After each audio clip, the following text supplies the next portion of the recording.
मैंने कहा था ना, हमारे गोलगप्पे का व्यापार इतना चलेगा कि आप देखते रह जाएंगे। हाँ सुमन, आज तुम्हारी बदौलत हम इस गरीबी से उभर पाए, नहीं तो जाने हमारा क्या ही होता। बात उस समय की है जब सोनू और सुमन नाम के एक दंपत्ति रामनगर के एक घर में रहा करते थे। सोनू फैक्ट्री में काम किया करता था और सुमन उसे सुबह सुबह लंच पैक करके दिया करती थी। सोनू बहुत मेहनती था। अरे यार, इतनी मेहनत क्यों कर रहा है? तू तो इस कंपनी को अपना ही मानने लगा है। भाभी ने इतना अच्छा खाना बनाकर रखा है और तू है कि उसे रखे हुए है। जल्दी से लंच खोल, मुझे भूख लगी है। जल्दी बता क्या लेकर आया है आज। अबे मुझसे ज्यादा जल्दी तो तुझे लगी रहती है खाना खाने की। अभी तो लंच हुआ है, रुक तो जा। अरे भाई, लंच करना है तो जल्दी से कर ले और मेरे लिए जल्दी से टिफिन खोल दे। मुझे तो भाभी के हाथ का ही खाना खाना है। अरे अच्छा बाबा, अभी देता हूँ, रुक तो जा, हाथ मुंह तो धोआऊं। सोनू और आकाश हाथ मुंह धोकर खाना खाना शुरू कर देते हैं और आपस में मिल बांटकर खाना खाते हैं। उसके बाद दोनों काम पर लग जाते हैं। शाम को जब छुट्टी होती है तो आकाश सोनू से कहता है, अरे यार सोनू, आज का दिन कैसा रहा तेरा? अबे कुछ नहीं यार, हमेशा की तरह, कुछ खास थोड़ी ना था। अरे खास तो तुझे अब मैं बताता हूँ। क्या बात है, तू इतना परेशान सा क्यों लग रहा? अरे यार, जब लंच टाइम के बाद मैं बॉस के केबिन की तरफ गया तो मैंने सुना कि... अबे क्या सुन लिया तूने? जरूर बॉस कुछ बुराई कर रहा होगा तेरी, इसलिए परेशान हो रहा है तू। अरे वो सब तो चलता रहता है, पर मैंने बॉस को कहते हुए सुना था कि कंपनी घाटे में जा रही है, इसलिए जितने भी फैक्ट्री में वर्कर्स हैं उन सबको निकाल देंगे और ये सिलसिला कल से ही शुरू हो जाएगा। अबे क्या बात कर रहा है? अरे ऐसा हुआ तो हम सब कहाँ जाएंगे? ऐसा नहीं हो सकता यार, हमारी रोजी रोटी तो इसी फैक्ट्री से चलती है। इसके अलावा हमें कोई काम भी नहीं आता। जब से काम करना सीखा है तो इसी फैक्ट्री में काम किया है। हाँ यार, यही चिंता तो मुझे खाई जा रही है। अब करें तो क्या करें?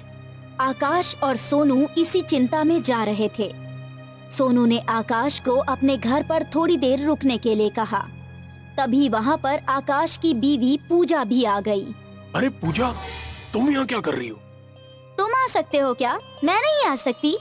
सुमन भाभी ने बुलाया था, कह रही थी गोलगप्पे बना रही हूँ, खाने आ जाना। अच्छा हुआ कि तुम भी आ गए। अभी तुम दोनों के लिए भी गोलगप्पे लेकर आते हैं। पूजा और सुमन आकाश और सोनू के लिए गोलगप्पे लेकर आती हैं। सुमन बहुत ही लाजवाब गोलगप्पे बनाती थी।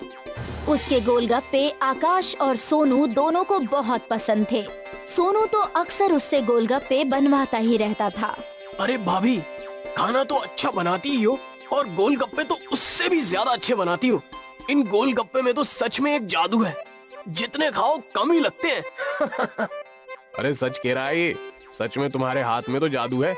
तुम जो गोलगप्पे बनाती हो वो साइज में इतने बड़े होते हैं कि एक बार में ही मजा आ जाता है। तुम्हारे हाथ के गोलगप्पे खाकर तो हम अपनी सारी परेशानियां भूल जाते हैं। परेशानी? कैसी परेशानी? कौन सी परेशानियों की बात कर रहे हो तुम? सब ठीक तो है ना? अरे सोनू, क्यों भाभी को परेशान कर रहा है? चुप हो जा यार। नहीं, मैं भी जानती हूँ कि आप दोनों को क्या परेशानी है। आज आप दोनों वैसे भी चुप चुप लग रहे हैं जब से फैक्ट्री से आए हैं। आकाश और सोनू ना चाहकर भी अपनी अपनी बीवियों को परेशानी बताने के लिए मजबूर हो जाते हैं और वो अपनी बीवियों को सारी बात बता देते हैं, जिसकी वजह से दोनों की बीवियां भी परेशान हो जाती है। फिर कुछ दिन बाद सच में वो फैक्ट्री बंद हो जाती है। अब हम क्या करेंगे? आपका तो काम भी छूट गया, धीरे धीरे राशन भी खत्म हो रहा है। हाँ, मैं काम की तलाश तो कर रहा हूँ, पर क्या करूँ, कोई काम ही नहीं मिल रहा। अगर कोई काम नहीं मिला तो घर कैसे चलेगा? सुमन, बहुत भूख लगी है, कुछ खाने को तो दे दो। कुछ भी नहीं है खाने को, बस 4 गोलगप्पे रखे हैं और थोड़ा सा पानी रखा है। चलो तो उन्हीं को ले आओ, 2 तुम खा लेना, 2 मैं खा लूंगा। अब कल की कल सोचेंगे।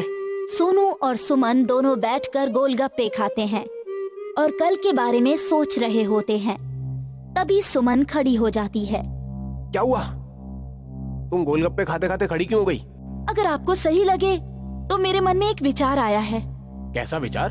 आप लोगों को ऐसा लगता है ना कि मैं गोलगप्पे अच्छे बनाती हूँ, तो क्यों ना मैं गोलगप्पे बनाकर बाजार में बेचना शुरू कर दूं? वैसे विचार तो तेरा बहुत अच्छा है।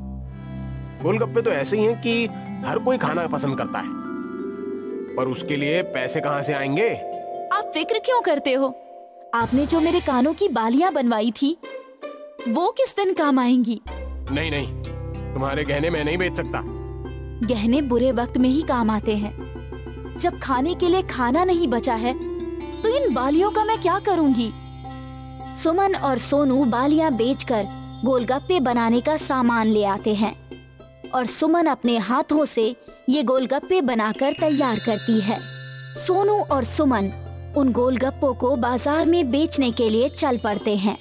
गोलगप्पे गोलगप्पे गोलगप्पे, तीखे मीठे गोलगप्पे, गोलगप्पे गोलगप्पे, तीखे मीठे गोलगप्पे, एक बार खाओगे बार बार आओगे, एक बार खाओगे बार बार आओगे, गोलगप्पे खाओ गोलगप्पे। बाजार में गोलगप्पे वालों की भीड़ होने की वजह से कोई भी उनके पास गोलगप्पे खाने नहीं आता, जिसकी वजह से 3 दिन तक उनके गोलगप्पे नहीं बिकते। अरे यहाँ बाजार में हर तीसरी दुकान गोलगप्पे की है, हमारे गोलगप्पे तो बिक ही नहीं रहे हैं। अगर इसी तरह से चलता रहा तो ये व्यापार भी मानो हाथ से चला जाएगा। मैंने इतने प्यार से गोलगप्पे बनाए और कोई खाने ही नहीं आ रहा है। ये तो बहुत गलत हो रहा है। अब हमारे घर का खर्चा कैसे चलेगा? सोनू और सुमन वहीं पर उदास होकर बैठ जाते हैं। तभी उनकी नजर दुकान के बाहर एक बोर्ड पर पड़ती है। सुनिए जी, देखिए इस बोर्ड पर क्या लिखा हुआ है? क्या लिखा है? दुकानदार की स्कीम लिखी हुई है। अगर हम भी अपने गोलगप्पे की दुकान पर स्कीम चालू करें तो हो सकता है कि हमारे गोलगप्पे भी बिकने शुरू हो जाए। जब तक ग्राहकों को हमारे गोलगप्पे का स्वाद ही नहीं पता चलेगा तब तक ग्राहक कैसे बनेंगे? मैं कुछ समझा नहीं। सुमन सोनू को सारी बात बताती है और सोनू कहीं से थोड़ा सा सामान और लाकर सुमन को देता है। सुमन एक गोलगप्पे को बाहुबली गोलगप्पे का आकार देती है। अरे ये तो तुमने सच में एक बाहुबली गोलगप्पा बना दिया। अब तो हर कोई इस गोलगप्पे को खाने की लालसा में हमारे पास जरूर आएगा। इस बाहुबली गोलगप्पे के साथ मैंने एक शर्त भी रखी है कि जो इस बाहुबली गोलगप्पे को खाएगा उसको 100 रुपए इनाम दिया जाएगा।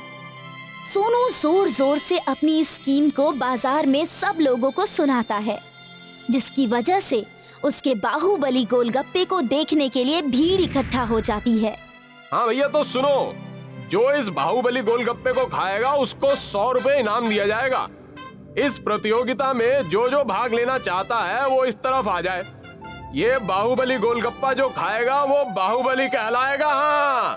सोनू के इस तरह से कहने पर भीड़ लग जाती है और 2 प्रतियोगी आपस में गोलगप्पा खाने की होड़ लगाते हैं, पर वो हार जाते हैं।